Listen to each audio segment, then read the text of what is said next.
Depuis Mbaké, encore, on est là en deuxième mi-temps. On ne va pas tarder à démarrer. Les arbitres sont en place. Les deux équipes sont en train de se replacer. Les deux équipes, plutôt l'équipe de Mbaké qui est en retard pour l'emplacement. Donc l'arbitre est en train d'attendre d'un moment à l'autre pour faire donner son coup d'envoi. C'est parti. Ballon pour Fierté de Mbaké qui donne derrière à son défenseur. Qui contrôle, qui tire devant. Jusqu'à Papassi qui contrôle. Non, c'est Babacar Ndiaye qui récupère le ballon, qui le donne à Pape Demba Fall. Pape Demba Fall qui contrôle, qui donne le loin à Seydou Bazouma, qui contrôle. Seydou Bazouma, jusqu'à Ian Top, qui donne à Ndao Keita. Ndao Keita qui contrôle, qui s'en va. Oh là là, le ballon en touche. Le ballon en touche pour Mbaké. C'est pour Mbaké le ballon. Pour Mbaké ou pour NFC Academy? L'arbitre dit que c'est pour Academy. L'arbitre dit que c'est pour Academy le ballon. Voilà, Academy qui va rejouer le ballon sur la touche.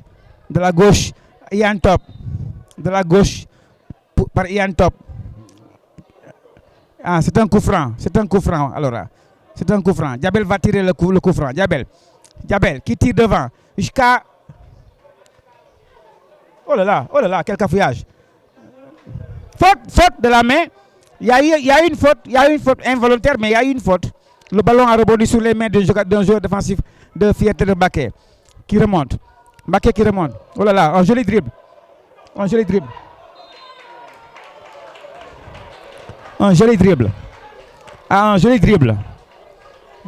Le numéro 17, il est pertinent. Hein? Ouais. C'est un coup franc. De Diabel sur lui. Voilà. C'est un coup franc. De Pape Demba, pardon, sur lui. Pape Demba a eu un carton jaune. De son coup franc qu'il a eu sur le joueur de Fierté de Mbaké. Alors là, Fierté di Mbaké che ha il pallone, che dovrà tirare il pallone. Prende suo lancio. Tira fino alla difesa. Pallone che va al portiere di Accademia Necessità, Babacar Ndiaye che rilancia fino a Bamba Diabel Mbo che lo dà a Ian Top. Niente, pallone touche. Pallone che esce dai laterali. Ian Top dovrà giocare il pallone dalla sinistra. Rientro della sinistra. Pallone che gioca il pallone della touche. Pallone Ian Top fino a suo portiere Babacar Ndiaye che controlla il pallone. Babacar Ndiaye che controlla, che tira fino a Ndao Keita, no. Pallone ai difensori di Mbaké che lo rimette al suo portiere di Mbaké che controlla, che lo rilancia davanti fino a Ian Top della testa. Pallone per Mbaké che lo perdono davanti a Papassi e Ian Top. Sono in due davanti. Allora, pallone 5,50 m. È intelligente Papassi. Pallone rientra ai 5,50 m. Rapidamente giocato da Babacar Ndiaye fino a Alois Gomis. Pallone scappa, arriva fino al difensore di Fierté di Mbaké. Lo ridà al suo portiere dietro che controlla. Il portiere di Mbaké che controlla. Attenzione, allora che tira il pallone davanti fino al difensore là. Pallone esce dalla parte destra del campo. Pallone esce. Allora, dovranno giocare l'Academy. Allora, fino a Alois Gomis che controlla il pallone. Alois che dà al suo portiere Babacar Ndiaye che controlla fino a Ian Top dalla sinistra. Ian Top in mezzo. Ndao Keita. E il pallone ancora per Academy. Ha toccato il giocatore.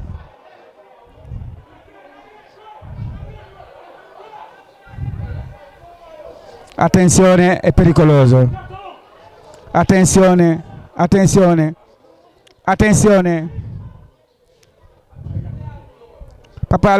Alois Gomis. Davanti, Orgio. Fino fuori gioco. In 2-3 persone davanti. Fuori gioco. Il pallone per Fierté di Mbaké che dovrà rimettere il pallone in gioco. dal portiere che è uscito fuori, che sta rimettendo il pallone sul punto di partenza davanti al suo difensore, che ha il pallone in mano, che va avanti, che ha il pallone in mano, che chiama l'arbitro, forse sta chiamando l'arbitro per chiedere lì dove sta il punto, l'ha messo per terra il pallone, dovrà rilanciare il pallone il portiere che dovrà tirare il pallone. Il portiere tira il pallone fino alla difesa di Academy. Papa Alois Gomis dalla testa, Sedouba, Alois Gomis, Sedouba, Babacar Ndiaye, il portiere. Attenzione davanti al campo, davanti al portiere, davanti ai campi. Allora, Ndaw Keita, Bamba Diabel Mbow, oh là là, Ndaw Keita. Allora, fallo pericoloso. Fallo pericoloso. Cosa sta succedendo? L'arbitro vuole dare un cartone a un giocatore. Qui non è un fallo da cartone giallo, purtroppo. Non è un fallo da cartone giallo, purtroppo. Purtroppo. Non è un fallo da cartone giallo, ma l'arbitro comunque lo segna a Ndaw Keita, che è il 18 capitano di equipa. Vabbè. Sono molto agitati sul terreno, tra gli arbitri, i giocatori, la panchina, sono tutti agitati. Tutti agitati. Voilà. Comme je disais avant, il y a un carton jaune, l'arbitre qui donne à Ndaw Keita, le capitaine d'équipe de l'Académie NFC Yann, un carton jaune. Un jeu dangereux. Voilà, c'est ça. Voilà. Il le sanctionne d'un jeu dangereux. Voilà, le ballon c'est pour Serge Mbacké qui va dégager. Italien. Défenseur de Mbacké, qui donne à son gardien de but, qui contrôle, qui dégage. Jusqu'en défense, il y a Alois Gomis qui joue avec son gardien de but, Babacar Ndiaye, dans les mains, qui relance. Pour qui? Pour Sedouba Zouma, pour Papa Alois Gomis. Oh là là, il perd le ballon. Alors, Alois Gomis encore, il reprend le ballon, Alois Gomis. Oh, il va à terre. Coup franc signalé de l'arbitre. Il va à terre. Alois Gomis daanu na, arbitre bi nee na coup franc la dañ ko daaneel. Bal bi mi ngi taxaw na. Teg nañ ballon bi ci rond central bi fii coup franc bi amee. Waaw, ballon baa ngi ci rond central bi fii coup franc bi amee. Tiré nañ ballon bi, ñëw na ci Bamba Diabel Mbow pour kan. Alors joueur Fierté Mbacké mooy ballon bi. Attention, c'est dangereux. Oh là là, à côté. Ça, c'était une occasion de but net. Malheureusement pour Mbacké et heureusement pour Académie NFC. Il joue rapidement le ballon. Il en top. Rapidement. Omar Diène. Devant pour Abdou Diouf. Oh, en touche. Le défenseur de Fierté Mbacké met le ballon en touche. Voilà. Le ballon en touche. Il n'y a pas de ramasseur de ballon. Il n'y a pas de ramasseur pour Tropo. Malheureusement, il n'y a pas de ramasseur. Voilà, il faut se le dire quand même. Il n'y a pas de ramasseur. Le ballon reste trop derrière le terrain. Il manque des ramasseurs de ce côté gauche. Voilà. Fi amul ramasseur. Côté bi amul ramasseur. Voilà. Ballon pour Omar Diène qui contrôle le ballon. Voilà. Dans les bras du portier. Dans les bras du gardien de but de Mbacké. Dans les bras du gardien de but de Mbacké. Qui contrôle le ballon. Qui dégage. Loin devant. Voilà. Le ballon revient en défense de Mbacké. Avec Abdou Diouf. Devant le latéral de Abdou Diouf. Oh là là. En corner. Le ballon en corner par le numéro 2 de Mbacké qui met le ballon en corner. Encore le corner qui va tirer Mohamed Ndaw Keita. De la gauche vers la droite. Mohamed Ndaw Keita, le corner de la gauche vers la droite. Quindi il gioco c'è un pressing da parte dell'Académie NFC che vuole arrivare a remontada, vuole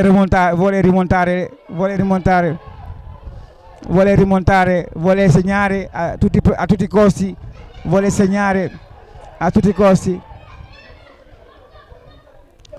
fuori, pallone fuori, esce fuori, la testa di Papassi, pallone esce fuori, il portiere è ancora per terra, si è fatto male,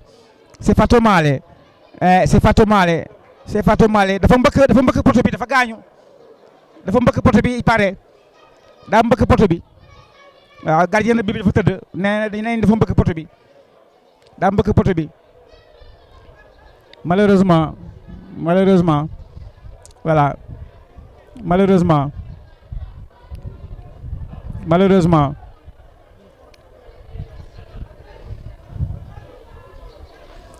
joueur yaa ngi contesté parce que temps bi ñuy rey dafa bëri tëdd yi ñoo bëri joueur yaa ngi contesté nee nañ tëdd bi dafa bëri temps bi ñuy rey bëri na temps bi la ñuy kaas temps bi voilà góol baa ngi tëdd ba léegi en tout cas bal match bi dafa serré parce que benn but écart moom wóorut donc académie aussi ils veulent coûte que coûte le remontada pour égaliser parce que match bi moom des na lu bëri ñu ngi doog a commencé des na lu bëri deuxième mi-temps bi ñu ngi doog a démarré góol bi jógaat na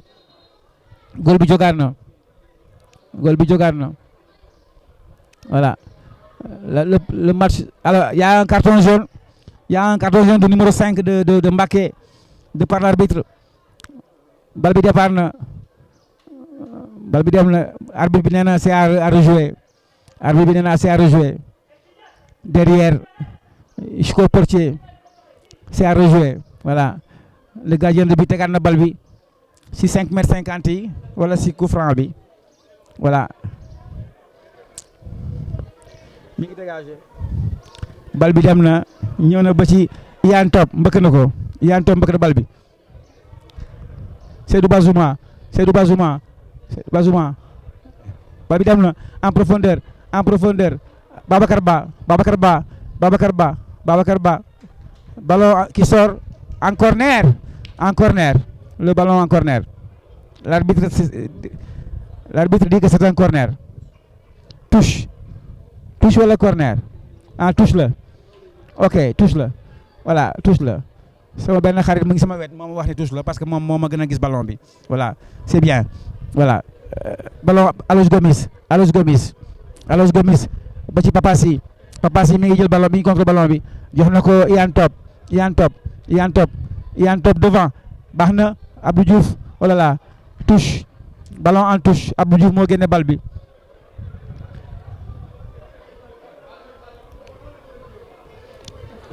arbitre bi nee na touche pour académie wala pour kan la xaw ma ndax am na ramasseur de waaye xam naa ne daal bu joueur yi demee bay ramasser bal de am na lu xew de nee nañ am na ramasseur de waaye xaw ma man joueur bu demee bay ramasser bal am na lu xew doy na waar de mi ngi noonu wetti gis bokku ci voilà c'est ça ballon en touche encore ballon en touche pour Mbacké toujours pour Mbacké ballon en touche toujours pour Mbacké qui joue le ballon touche pour académie académie qui va jouer le ballon académie jusqu'à Omar Diène jusqu'à Omar Diène c'est dangereux Bamba Diabel Mbow ballon en profondeur pour Ndaw Keita oh là là ça sort voilà dem na jëli bal bi Ndaw Keita dem na jëli bal bi ndax mu gaaw dem na jëli bal bi Ndaw Keita dem na jëli bal bi comme da ngeen a bëgg jouer ak montre bi moom foog ngeen daw jëli bal yi ndax gars yi moom yàkkamtewuñu comme ñoo dominé waaye bu ngeen égaliser woon léegi gars yi commencé daw yaakaar naa bu ngeen égaliser woon léegi gars yi commencé daw waaw match yi moom c'est ça touche pour Fierté Mbacké bal bi dem na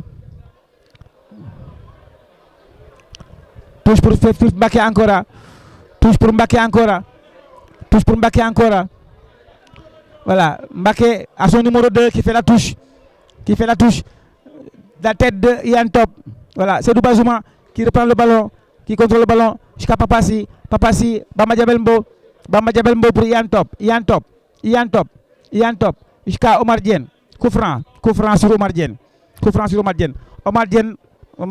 voilà ballon bi Iyane Top moo ko yor noonu Iyane Top Bamba Diabel Mbow teg na ballon bi coup franc bi pour dégager ko voilà rapidement joué jusqu'à Pape Pape Demba mu daan dugal na bal bi ci en profondeur. Babacar Ba ñëw na, Babacar Ba qui déborde, Babacar Ba, oh là là, le ballon sort dehors, 5,50 m. Babacar Ba, non, c'est pas Aloïs Gomis, moom moo doon génne bal bi noonu. Aloïs Gomis. Allora, ora riparte il pallone dal portiere di Fierte di Mbacke. Il Fierte di Mbacke che ha il pallone, il portiere fino al suo laterale, no, al centro 11 che gioca alla sinistra. Il pallone arriva a Babacar Ndiaye, il portiere di Academia Saviano. Academia Saviano che controlla il pallone, Babacar Ndiaye che dà a Seydou Bazouma. Seydou Bazouma che prende il pallone rapidamente, velocemente giocato per Alois Gomis. Alois Gomis per Babacar Ndiaye che ha il pallone, che controlla, che lo butta davanti in fuorigioco. Sono in fuorigioco. Ah oui, sono in fuorigioco. Ndaw Keita è in fuorigioco. Il pallone per Mbacke. Il pallone per Fierte di Mbacke. Al suo numero 5 che ha il pallone, che dovrà giocare il pallone. Al numero 5 di Mbacke che dovrà giocare il pallone. Al numero 5 di Mbacke che ha il pallone. Che ha il pallone, che prende il suo tempo, che se ne allontana e arriva il portiere tranquillamente, non hanno fretta loro, giocano contro il tempo. Ecco, Alois Gomis recupera il pallone, Alois Gomis davanti a Babacar Ba, il pallone ripresa da Fierte di Mbacke. Ecco, Fierte di Mbacke che gioca in mezzo, che hanno sempre il pallone loro, che hanno sempre il pallone loro, è pericoloso, attenzione, che hanno il pallone loro, che c'entra davanti, sempre loro, Fierte di Mbacke che si fa pericoloso, il numero 11 che fa pericoloso, carton jaune,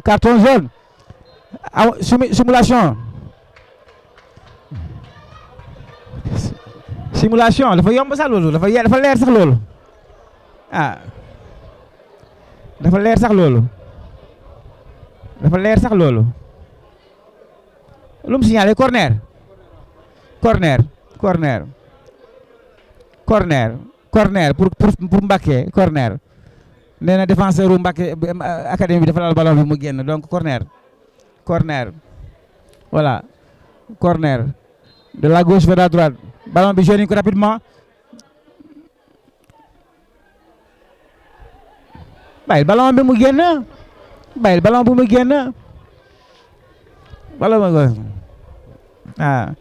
corner encore à nouveau.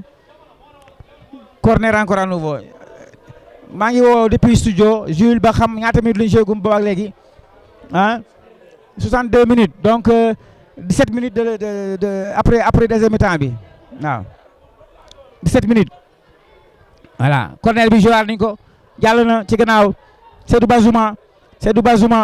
Bazouma tiré na ballon bi pour kan, pour Omar Diène, Ndaw Keita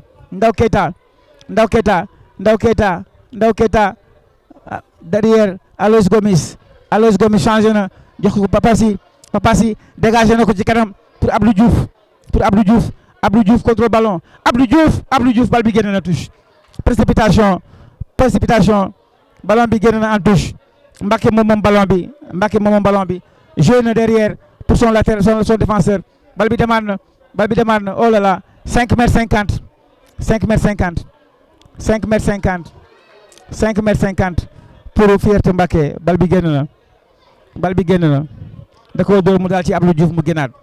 Goal bi mooy joué ballon bi, goal bi mooy joué jox na ko défenseur bi, alors bal bi ñëwaat na, départ na défenseur bi tiré na en profondeur, fekk na fa ñetti joueurs académie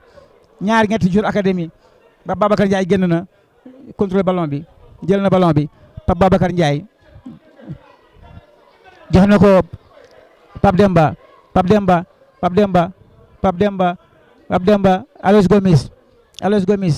Alois Gomis devant Ndaw Keita, Omar Diène pardon, Alois Gomis, Seydou Bazouma dégagé jusqu'à Abdou Diouf hors-jeu. Alors Fierte Mbacke mi ngi préparé remplaçant numéro 18 bi, non numéro 13 moo war a dugg à la place du numéro 18. Numéro 18 mooy génn, numéro 12 mooy génn, numéro 13 mooy dugg. Académie NFC Yann aussi mi ngi préparé remplaçant am. Numéro 9 moo dugg. Demba mooy génn. Demba Fall mooy génn. Alors Boubacar Tunkara mooy dugg. Boubacar Tunkara moo dugg. Pape Demba mooy génn. Voilà yaakaar naa Pape Demba Tunkara mooy dem ci kaw attaque bi. Omar Dieng wàcc ci gannaaw. waaw Omar Dieng wàcc ci gannaaw Pape Demba mooy dem ci kanam Abdou Diouf topp ci gannaawam. Voilà Boubacar Tunkara mooy dem ci kanam 9 bi. Il numero 9 dell'Academia NFC Yann Tunkara, Boubacar Tunkara che è entrato adesso, sostituendo Pape Demba Fall che giocava come difensore demi-difensivo, centro difensivo, che è il numero 8 che è uscito. È entrato Boubacar Tunkara che gioca come attaccante di punta. Quindi Omar Dieng dovrà riscendere di un punto dietro, così davanti va Tunkara. E forse le cose vanno cambiate perché lui è uno che segna molto, che tira anche, e così con molta attenzione potrà fare rimontada. Allora il portiere che tira fino a Luis Bambajalmbo, oh là là, che perde il pallone, sempre Mbacké che ha il pallone, che tira, Papassi che lo mette fuori, pallone per Fierti di Mbacké, ma io vedo sempre i giocatori di Academy che vanno a prendere i palloni e non quelli che sono destinati a prendere i palloni fuori, quindi qua si fa tranquillo. Jabel che butta davanti il pallone, Koufran, fallo dal numero 30 Babacar Ba che ha fatto il fallo su un giocatore del Milan, del Mbacké, che è pericoloso nei 35 metri davanti al portiere di Academy, quindi là bisogna fare una buona barrière bu baax parce que fii coup franc bi moom baaxul. Coup franc 35 mètres la, donc il faut que ñu def mur bu baax, gardien de but bi bàyyi attention bu baax ci trou yi. Voilà donc coup franc pour Mbacké, supporters yi ñu ngi commencé di souffler naan troisième but ba ngoog, mais nag baax na, on verra. Voilà, rien n'est fini encore. Donc voilà, joueur wu Mbacké bi jël na élan joueur wu Mbacké bi jël na élan. Voilà, jël na élan, mi ngi bëgg a tirer, bal bi tiré na ko, bal bi génn na ci biti. 5m50 pour Académie NFC. Voilà.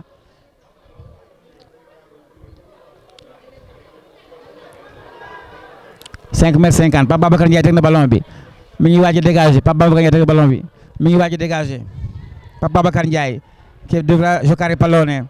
5m50, 5m50, lo butta davanti, lo gioca per Ian Top, fino a Ian Top.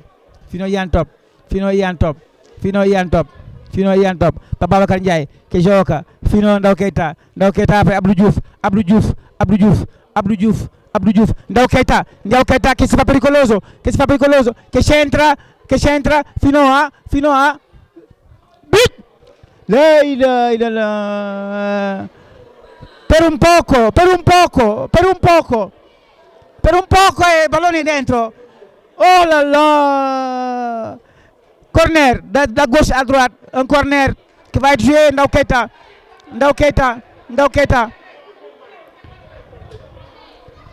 Keita qui va jouer le corner.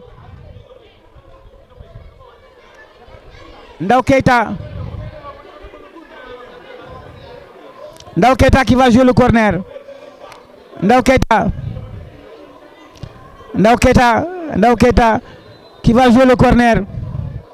Keita qui va jouer le corner.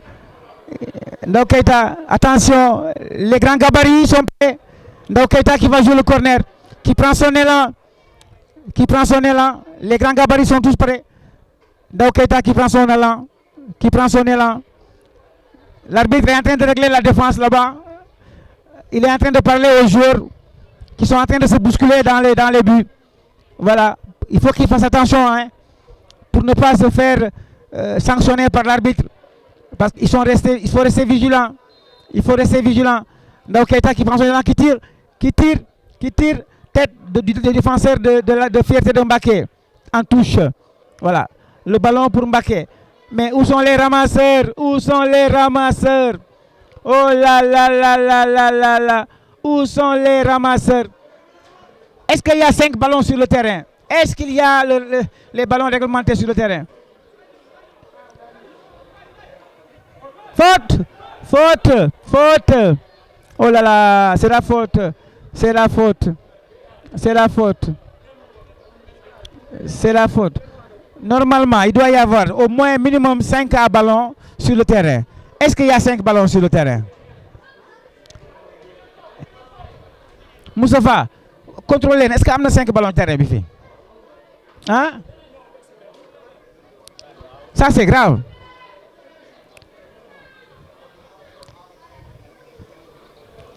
Cinq ballons.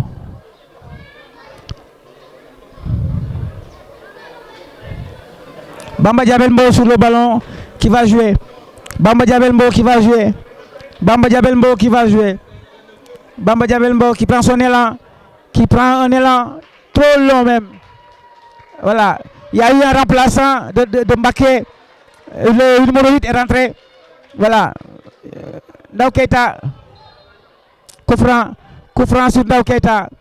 Coup franc sur Ndao Keita. Coup franc sur Ndao Keita. Papassi, quel ballon? Papassi qui tire d'avant. Voilà. Jusqu'à un défenseur de Mbaké qui dégage en chandelle. Qui dégage en chandelle. Qui dégage en chandelle. Ballon récupéré par Zouma. C'est du Bazouma. C'est du Bazouma. Touche, touche. Ballon en touche. Ballon en touche. Ballon en touche. Ballon en touche.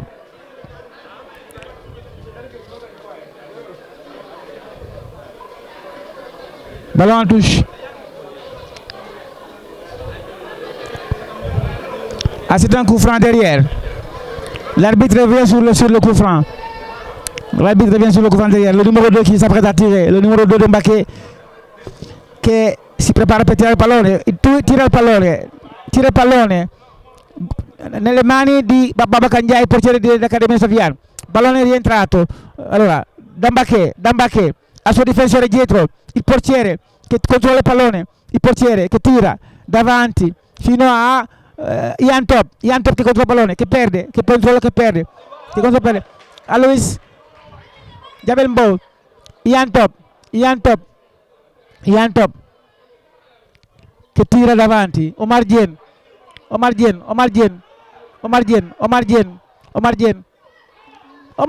dai il pallone, Omar Dieng, dai il pallone. È un fallo dietro. Allora, il partito di pallone, Papassi, fino a Babacar Ndiaye. Babacar Ndiaye contro il pallone, che tira davanti fino a Babacar Ba, Sidi Bazouma. Oh là là, fallo su Abdou Diouf dall'altra parte. Fallo per Académie NFC. Fallo per Académie NFC Ian. Fallo. Giocato velocemente fino a Ian Top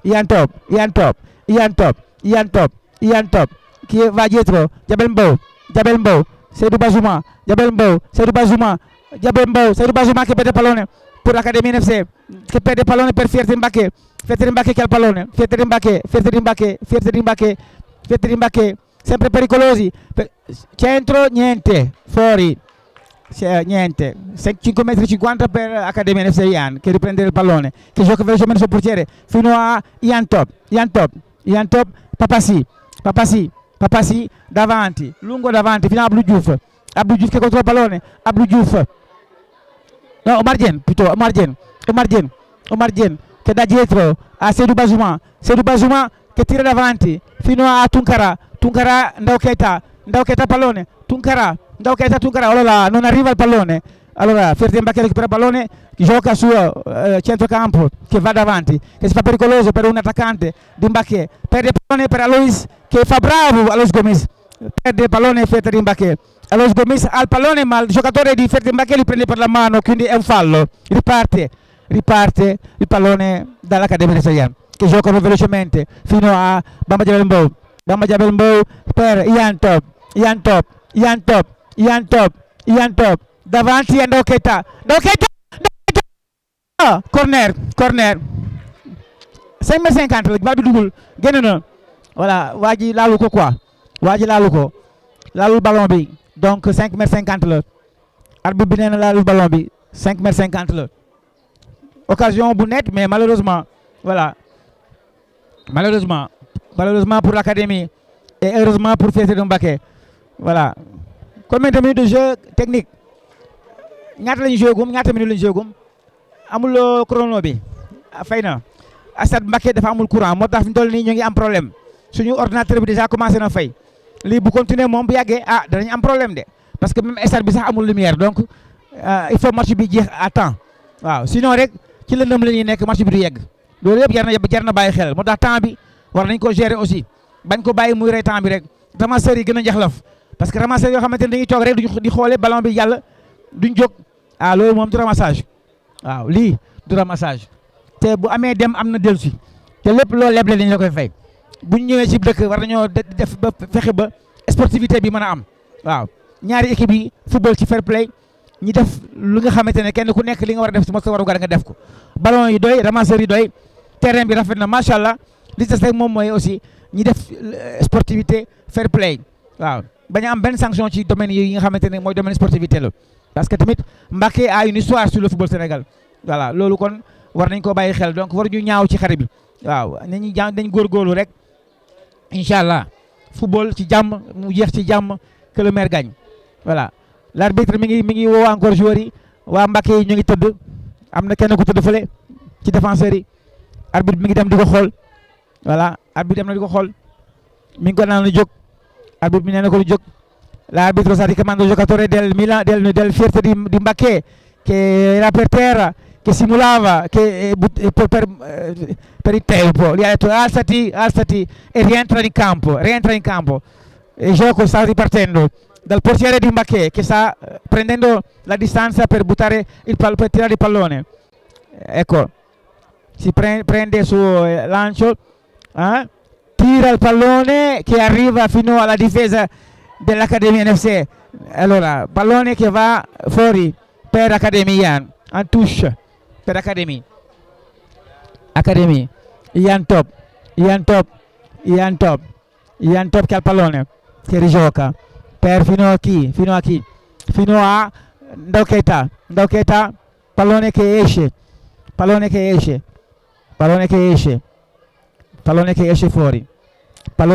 fuori, gioca Fierte di Mbacké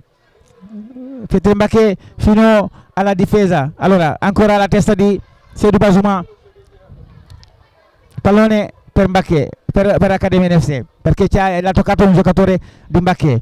Allora Babacar Ndiaye, portiere dell'Academia NFC, che contro il pallone, che guarda un partenario che lo tira davanti fino agli attaccanti. Non c'è nessuno da testa del difesa di Fierte di Mbacké. Il pallone ritorna fino alla difesa di Academia NFC. Si fa pericoloso, si gioca 5,50 m, niente, il pallone esce fuori. Allora Academia dovrà rimettere in gioco il pallone dal portiere Babacar Ndiaye, che ha il pallone, che dovrà giocarlo velocemente.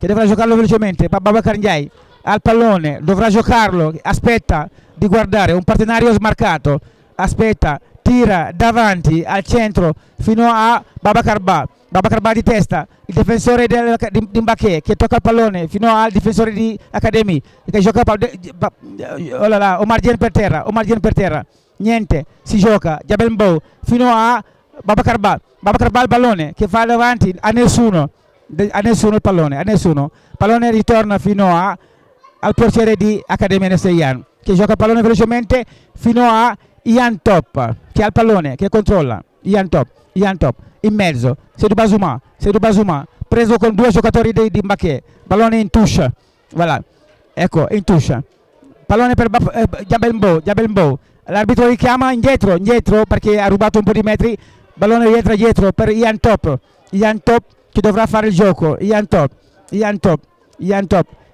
dovrà fare le jeu, la rentrée de touche, Ian Top, jusqu'à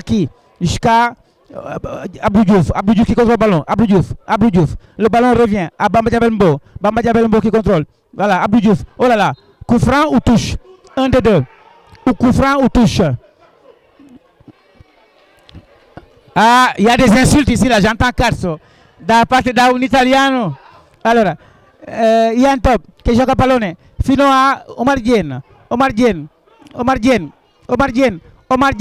dai il pallone, Omar Dieng dietro fino a Papassi che controlla, davanti, défense, tiré par le défenseur de Mbacké. Alors, repris par Seydou Bazouma, ancora Babacar Ba, jusqu'à qui, à personne, en touche, ballon en touche pour Mbacké, bal bi génn pour touche Mbacké moom touche bi waaye kenn jëliwul bal bi moom kenn du ko jëli foofu lañ koy bàyyi ba jouru Iyane ñëw jël si ko.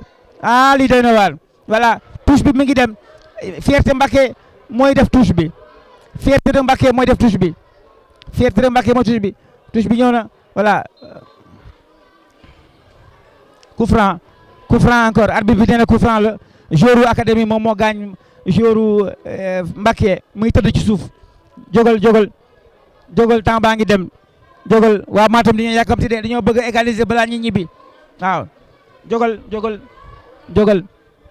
ballon bi, voilà ballon bi joué nañ ko pour Mbacké, toujours pour Mbacké, il se fait dangereux Mbacké, tiré na bal bi ci digg bi, Papassi récupéré na ballon bi, Papassi voilà 5m50 ah loolu métti na de, loolu métti na, supporter yaa ngi doy tàng de, supporter yi tàng nañ, waaw 5m50 Ian Top le ballon, voilà touche pour académie encore, Ian Top jël na ballon bi, joué na ko pour Abdou Diouf, touche encore pour académie, académie Ian, touche pour académie Ian, voilà touche bi Ian moo ko joué ba ci Seydou Bazouma, Omar Dieng Babacar Ndiaye, Pape Babacar Ndiaye tiré na ko ci kanam ba ci Ndaw Keita non Abdou Diouf, Tunkara Babacar Ba Tunkara, Seydou Bazouma centre na ba ci côté bi, Ndaw Keita oh là là, ballon bi génn na, défenseur bi tiré na ko mu génn, défenseur bi tiré na ko mu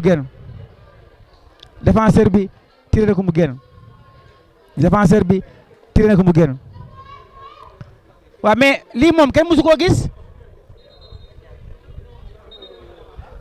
gis, ana ballon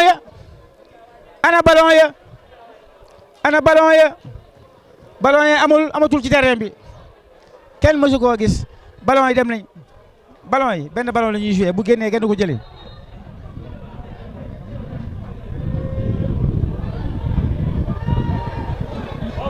waaw mu kay moom bu yàggee moom day compliqué bu yàggee, day compliqué bu yàggee.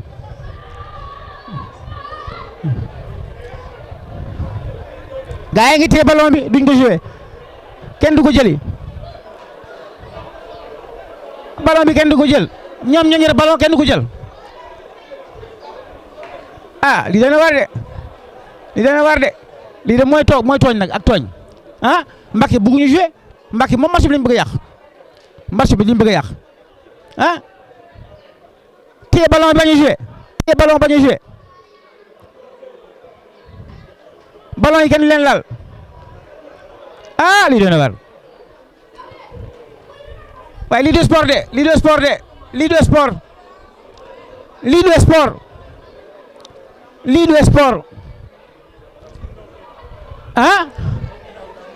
Ndour encore Ndaw Keita encore, non c'est pas vrai, non Ndaw Keita mooy intervenir, du Ndaw Keita de,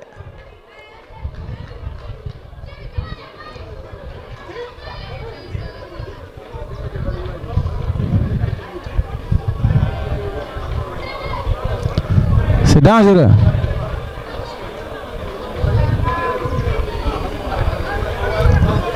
waaw lu xew.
Si sta riprendendo la partita ora, dopo 5 minuti di pausa, perché i due parti stavano sciamaiandosi perché il pallone non usciva fuori e i giocatori continuavano a tirarsi uno dietro l'altro. L'arbitro si era agitato, comunque c'era un cartone rosso, non so di chi si tratta.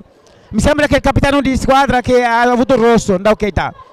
Allora, si fa pericoloso sempre.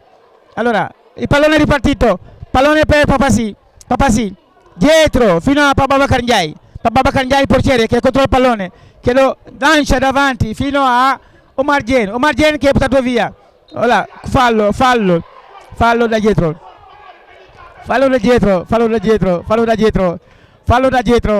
pallone per l'Académie Nefsevian che va a giocare l'Académie che dovrà giocare il pallone da sul numero 29.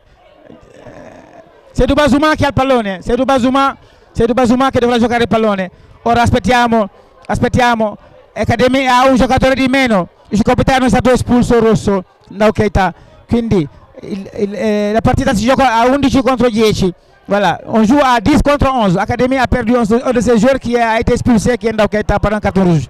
Après les chamailles qu'il a eu à bord du terrain. C'est le Bazuma qui tire le ballon, dans la surface, Ballon repris par Ian Top, derrière, jusqu'à Babacar Ndiaye, le portier, qui contrôle son ballon, qui donne à Ian Top, de la gauche, qui va au milieu, qui donne le ballon à Papasi qui contrôle, qui remonte, qui donne le ballon devant, qui passe pas. Le ballon revient à Babacar Ndiaye, le portier de NFC Academy, qui contrôle le ballon, qui tire devant, loin devant, jusqu'à un défenseur de Mbaké qui dégage. Le ballon va jusqu'à Alois Gomis. Le ballon qui sort en 5,50 m. Il y a un remplaçant. Mbaké change son numéro 15 qui rentre à la place du numéro 17. Voilà, Mbaké change son numéro 17 et au numéro 15. Voilà, le ballon est parti. Omar Dieng qui contrôle. Omar Dieng qui contrôle. Jusqu'à Ian Top qui tire devant. Jusqu'à Tunkara qui a le ballon. Tunkara. Oh là là, touche.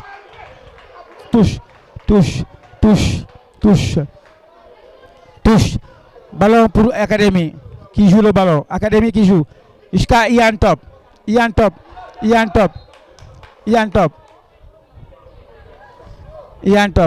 À remettre, la touche à remettre.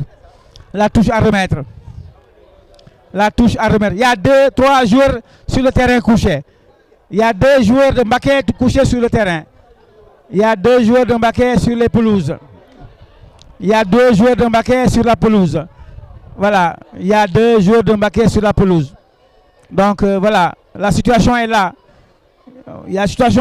C'est désolant, mais c'est comme ça, c'est la réalité. Voilà. C'est désolant, mais c'est comme ça, c'est la réalité. Voilà, la situation est telle. Ils sont en train de casser le rythme. Parce que INFC Yann est en train de faire le pressing sur Mbaké. Et eux, ils sont en train de casser le rythme. C'est un système de jeu. Ouais, c'est une stratégie. Et c'est dommage. Un coucou de Mbaké à nos représentants de Matam, Martin et Pelé Diao. Sans oublier notre président Omar Bourifati du Gabon et la présidente Mam Khari Yann des États-Unis. En Belgique, hein, Natacha, tous nos amis italiens du Sénégal et de l'Italie et de tout le monde entier. Nous saluons aussi ceux de Taïba, de Matam et de Dakar. Voilà. Ici, à Mbaké, on joue depuis 90 minutes et il y a 6 minutes d'arrêt de jeu. Il y a 6 minutes d'arrêt de jeu du quatrième arbitre qui signale qu'il y a 6 minutes d'arrêt de jeu. Il y a 6 minutes d'arrêt de jeu, plus les temps morts. Donc, il faut en profiter pour aller à l'égalisation. Et ce serait un exploit arriver à la légalisation. Un grand exploit parce que là, le match a été très compliqué. Très compliqué. Voilà. C'est dommage. Vraiment, c'est dommage. C'est dommage. C'est dommage. C'est du football, mais c'est dommage. Voilà.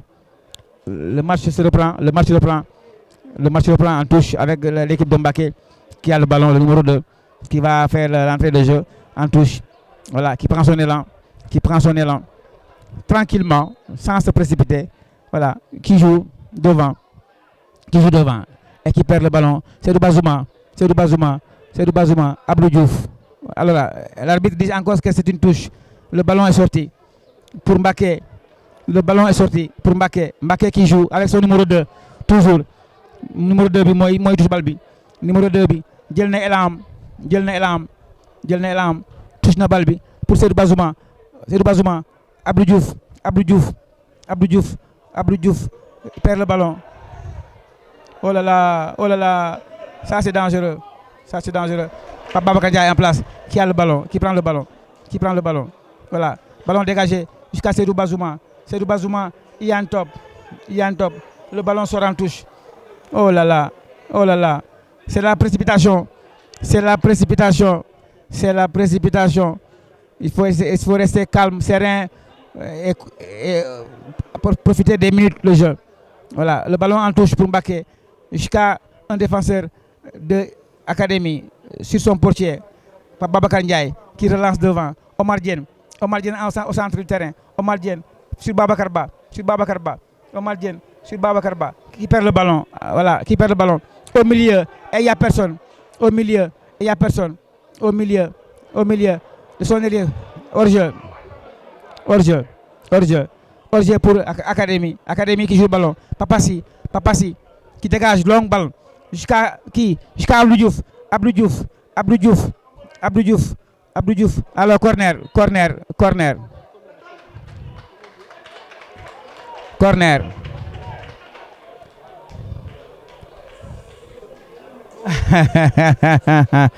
Supporter bi nee na ko tëddal dugal ci bi terrain bi nga tëdd.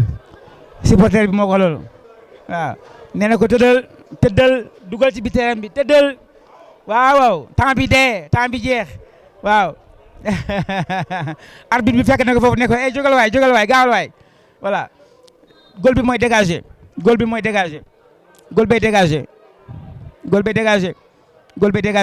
dégagé na ballon bi en profondeur ba ci kan bal bi génn na touche pour Académie. lu mu signalé coup franc la signalé.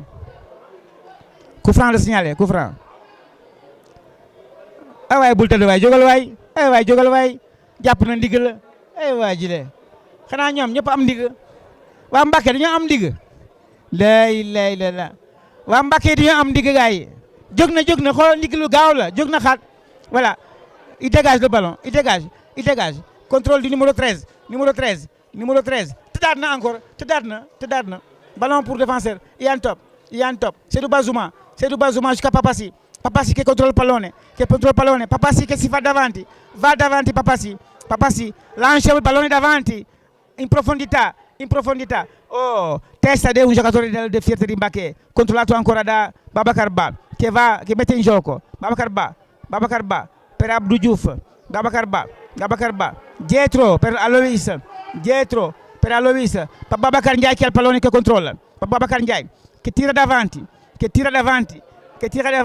fino a Abdou Diouf pallone esce fuori dal campo, pallone esce fuori dal campo, pallone esce. Ancora sempre 2-1, Mbacké 2, Académie NFC Yann 1. Le temps de jeu maintenant qui reste, c'est dans les 2 à 1 minute.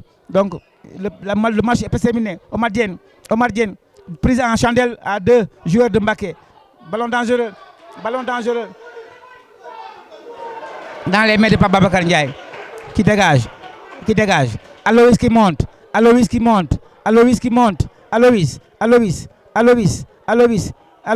Jusqu'à Tunkara. Sadou Bazouma. Tunkara.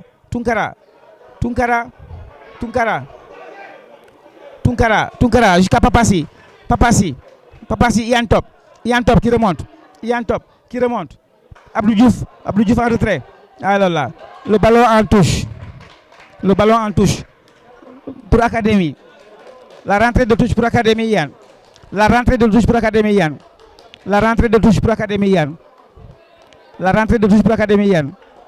Le match est presque terminé.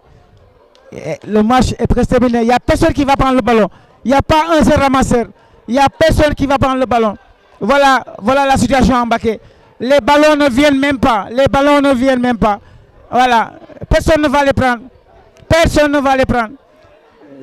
Sportivité zéro. Ça c'est grave. Ballon pour Seydou Bazouma. Derrière, Bamba Diabel Mbow. Omar Diène. Tunkara. C'est l'égalisation. Mais c'est pas possible. Incroyable. Mais c'est qui ça? Il met le ballon d'or. Il met le ballon au-dessus de la barre transversale. C'est pas possible. Un bon ballon comme ça, à la dernière minute, il le manque. Mais c'est qui ça? C'est qui ça? Hein? C'est qui a tiré le ballon? Oh là! Seydou Bazouma. Ça, c'était le ballon de l'égalisation du match. Et le temps est fini. Voilà. C'est dommage. Bien joué de Tunkara avec un beau centre et arrivé sur Bazouma devant les buts, seul devant le gardien. Et c'était un bon ballon au fond de filet. Un ballon net qui devait se dentro. Malheureusement, il n'y a pas l'égalisation. Oh là là. À la dernière minute, un ballon de but. Incroyable. Le gardien de but, regardez-le. Il prend son temps. Il prend son élan. Regardez, c'est comme s'il ne fait pas partie du jeu. Regardez-le. Il prend son élan. Au moins 10 mètres. Il attend. On attend. Au moins 10 mètres d'élan. Et ça, c'est pas de sportivité. C'est du jamais vu. Voilà, il dégage. Jusqu'à Yann Top.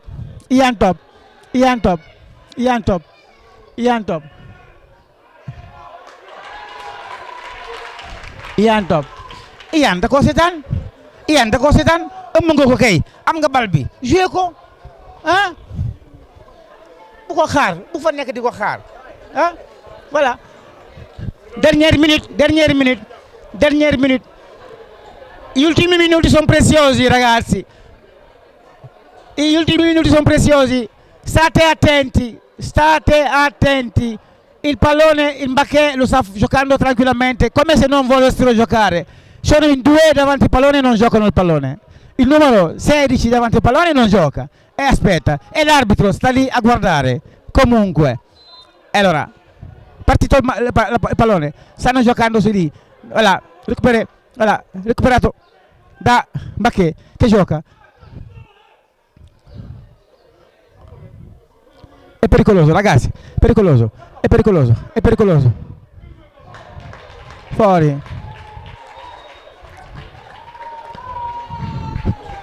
È pericoloso.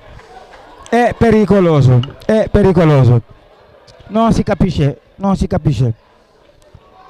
Académie gioca velocemente. È finita la partita. Ora è finita la partita. Allora, Mbacké vince 2-1 su Académie NFC Yann. Veramente una partita che doveva veramente guadagnare, doveva vincere Académie. ma sfortunatamente ecco il risultato finale. Ecco, è finita la partita. È finita la partita. Ci dispiace, ci dispiace. Ci dispiace, ci dispiace, ci dispiace, ci dispiace. Ecco, la partita è finita, ma gli arbitri hanno fatto un arbitraggio che è veramente mediocre, mediocre. Ecco, Fiat di Mbacké non è stato sportivo, non sono stati sportivi, non sono stati sportivi. Voilà. Donc Mbacké gagne na l'académie nationale 2-1 malheureusement te match bi moom académie moo ko moomoon waaye nag li ñuy wax rek chance bi tey Mbacké la dem waaye lu yoon jeexul waaxusul li jeex waaw bu yoon jeexul waaxusul li jeex waaw gars yi ngi tàccu arbitre yi c'est normal parce que ils ont joué le jeu les arbitres ont joué le jeu il faut le dire parce que là il y a une assistance qui n'était pas efficace parce que les jeunes ramasseurs ne faisaient pas leur boulot parce qu'ils avaient des consignes tous ils voulaient pas ramasser les ballons et les joueurs de l'académie sortaient dans le terrain pour aller chercher les ballons donc ça c'est la situation qu'on a vue aujourd'hui nous on fait que constater on a vu ce que l'on a vu on a dit ce que l'on a vu maintenant le reste c'est le sport ça continue demain c'est eux qui vont venir à Matam et ainsi de suite donc la sportivité c'est de vouloir faire des choses chaque fois non médiocre mais de bonne foi voilà merci beaucoup voilà amis téléspectateurs depuis Mbacké on vous remet l'antenne voilà et ñu ngi dem ñibbi Matam ci jàmm ak salaam di xaar nag après ñeneen ñi ñu ñëw fekk suñu inshallah di ñaan yàlla may ñu ndam nag parce que fi ñu toll nii moom situation bi difficile na lool allez bonsoir à tout le monde et bonne continuation merci beaucoup Amath Diagne votre ami et confrère depuis Mbacké jërë ngeen jëf assalamu alaikum warahmatullah. Allora, grazie, arrivederci, salutiamo tutti, ringraziamo comunque da Mbacké e vi diciamo la prossima volta. Ok, è stato così, bene, niente, arrivederci, grazie.